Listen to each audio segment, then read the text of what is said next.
तो हम लोग ने पढ़ा कि अगर ये डायपोल है, इलेक्ट्रिक फील्ड इस पॉइंट पे एक्सियल पॉइंट में कितना होगा, twice P K by R Q. ठीक है, इस फील्ड में कितना होगा, twice P K by R Q.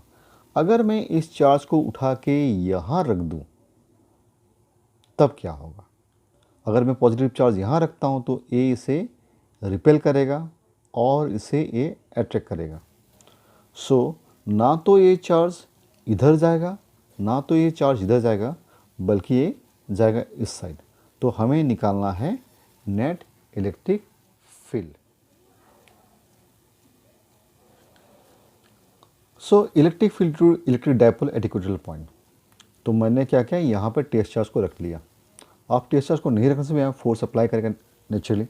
तो यहाँ पे जो टेस्ट चार्ज मैंने रखा, यूनिट पॉजिटिव चार्ज, काफ़ी छोटा चार्ज है, तो ये क्या करेगा, इसे रिपेल करेगा, इसे अट्रैक्ट करेगा। So we have consider a electric dipole whose dipole moment is P is equal to Q A twice I. तो यहाँ पे मैंने नेगेटिव लिखा, यहाँ पे पॉजिटिव लिखा, तो इनका डायपोल मोमेंट का डायरेक्शन कैसा होगा, इस साइड होगा। तो ए वाला पोर्शन क्या बता रहा है, इलेक्ट्रिक डायपोल मोमेंट, इसका डायरेक्शन बता रहा है। ठीक है, या ध्यान दीजिएगा, एक डायग्राम चेंज हो जाएगा अगर मैं यहाँ पे नेगेटिव और यहाँ पॉजिटिव रखा। ठीक है, तब सिनेरियो चेंज हो जाएगा।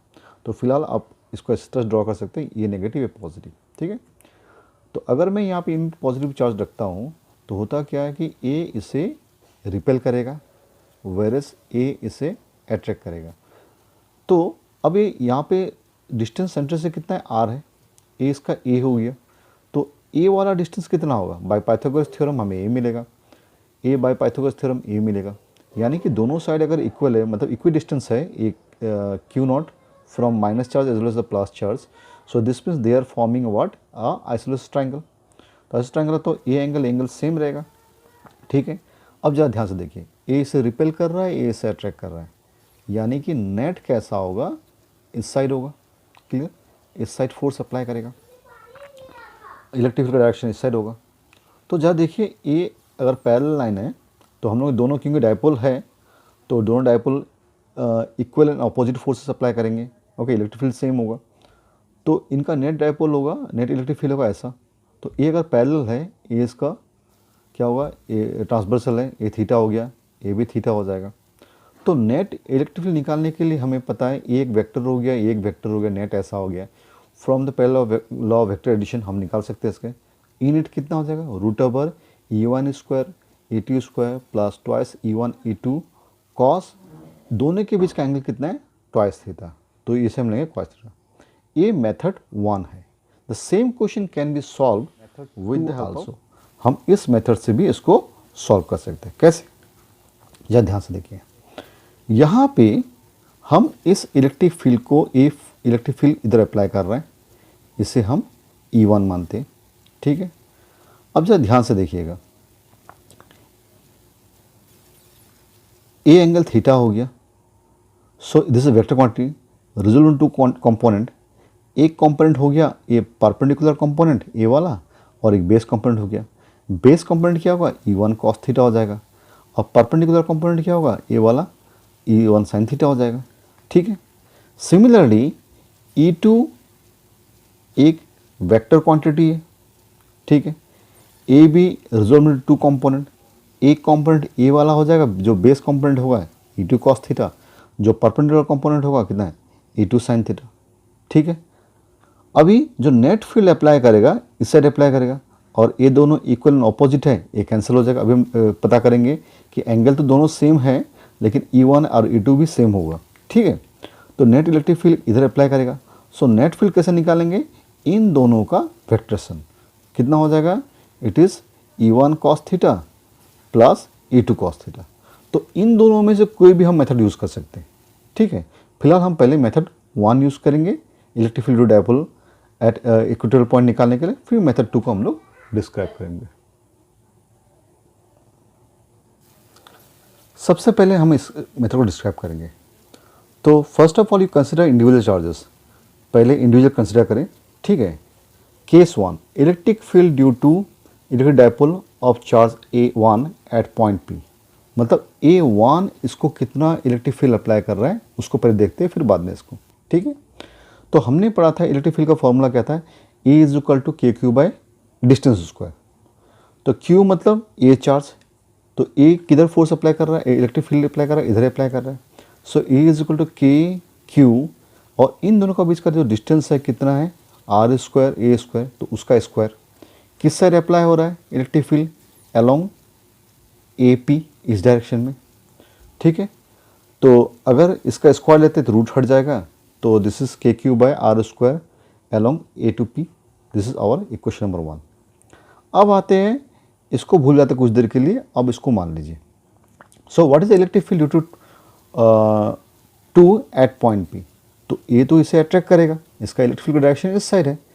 सो electric field due to P कैसे होगा, सेम फॉर्मूला, के क्यू, यहाँ मैग्नीट्यूड पार्ट ले रहे हैं हम इसका, क्योंकि डायरेक्शन हम यहाँ पे दिखा रहे हैं इसका, के क्यू और इसका डिस्टेंस स्क्वायर, ऑलरेडी ए रूट में है, इसका स्क्वायर कितना हो गया, ऐसा हो जाएगा अलोंग पी। अगर ज़रा ध्यान से देखिए इक्वेशन 1 और 2 को, ए वाला पार्ट को, ए वाला K Q by R square A square, K Q by R square square, means उन दोनों का डायरेक्शन का केवल फर्क, लेकिन मैग्नीट्यूड क्या सेम है।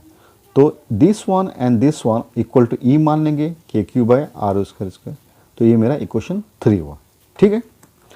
अब नेट इलेक्ट्रिक फील्ड मुझे निकालना है इसका।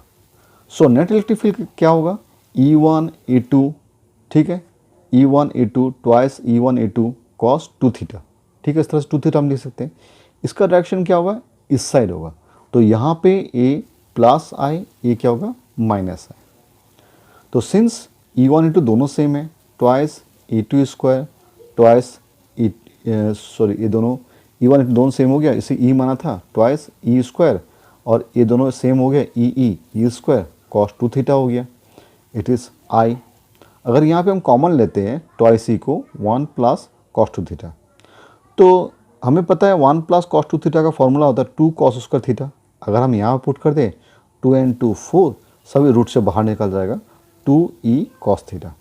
अब e का वैल्यू क्या है, e का वैल्यू ए वाला पार्ट है, ठीक है, e का वैल्यू ए वाला पार्ट है, मतलब K Q by this part. From the figure P O B, इस ट्राइंगल को हम लेते हैं। So what is cos theta, base by hypotenuse, so base by hypotenuse लेते हैं हम। सो जरा ध्यान से देखिए, it is K Q A minus I, ये साइन इंपॉर्टेंट क्योंकि यहाँ पे आपने वेक्टर लिया हुआ है, अगर आप इसे मैग्नीट्यूड लेते तो वेक्टर नहीं लेते तो हो जाता है, ठीक है। यहाँ पे हम थोड़ा सा रीअरेंज करते हैं, जैसे ट्वाइस क्यू ए इस तरह से लेंगे, रूट को हम हाफ भी ले सकते हैं, ठीक है, it is R square A square, clear.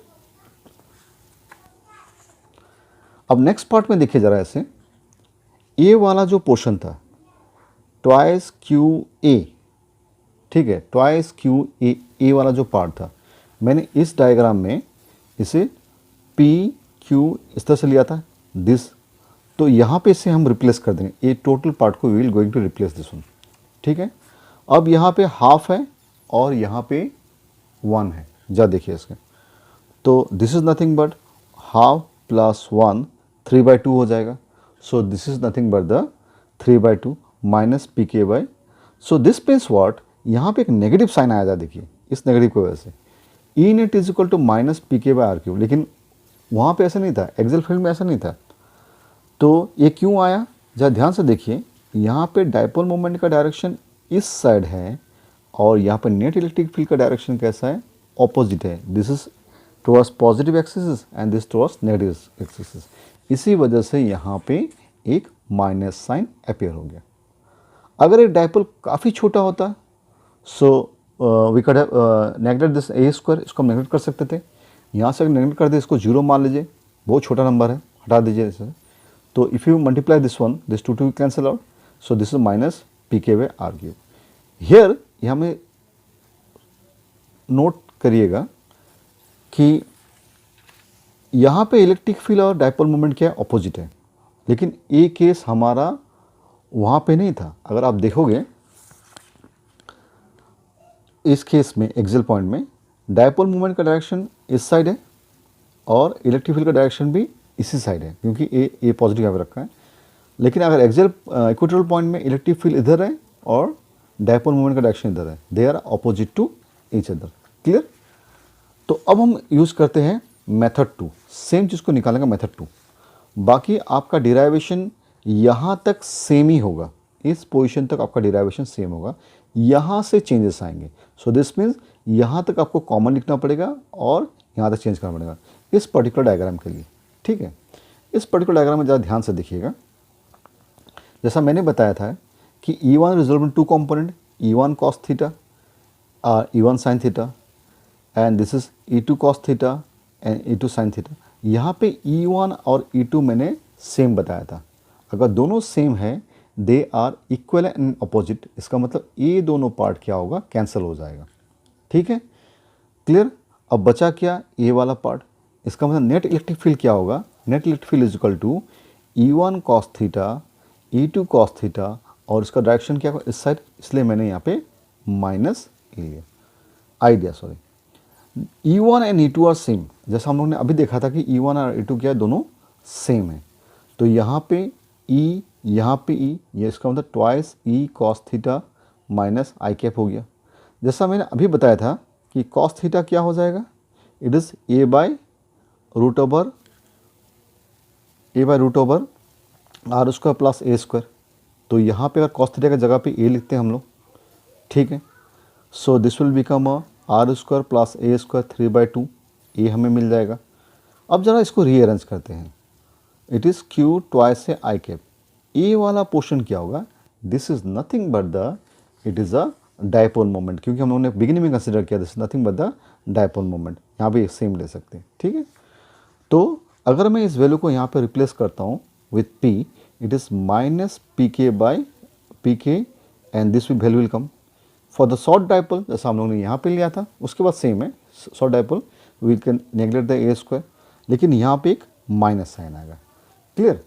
So कहने का मतलब ये हुआ कि अगर हमारा dipole, electric field to dipole axial point में हमें निकालना होगा, so it is PK by R Q, लेकिन अगर इक्वेटोरियल पॉइंट में निकालना होगा it is minus PK by R Q, clear. यहाँ पे PK बाय आर क्यू, यहाँ minus PK by R Q. ज़रा ध्यान से देखिएगा, इलेक्ट्रिक फील्ड कहाँ ज़्यादा अप्लाई कर रहा है, एक्सियल पॉइंट में। अगर इक्वेटोरियल पॉइंट में सेम चार्ज को रखो सेम डिस्टेंस पे, मान लीजिए यहाँ पे अगर इलेक्ट्रिक फील्ड अप्लाई कर रहा है 100 न्यूटन पर कूलम, इस चार्ज को, इस NaCl मिलके, उसी चार्ज को अगर मैं यहाँ पे रखूँ तो electric field become a half of this one, PK by R Q. Difference क्या है, इसका डायरेक्शन इस साइड है। तो एक क्वेश्चन छोड़े जा रहा हूँ कि आपको ये बताना है कि what is the direction of electric field due to axial point and equatorial point for a dipole. So this is the important question. You just give the response in the comment box. हम next में पढ़ने जा रहे हैं कि यहाँ पे हम लोग ने दो केस लिया, एक एक्सियल पॉइंट और एक इक्वेटोरियल पॉइंट। लेकिन अगर मेरा चार्ज कहीं यहाँ पे रहता है, कहीं यहाँ पे रहता है, कहीं यहाँ पे रहता है, so in that case what will happen. So in the next class we will discuss about the electric field due to electric dipole at any general point. Thank you.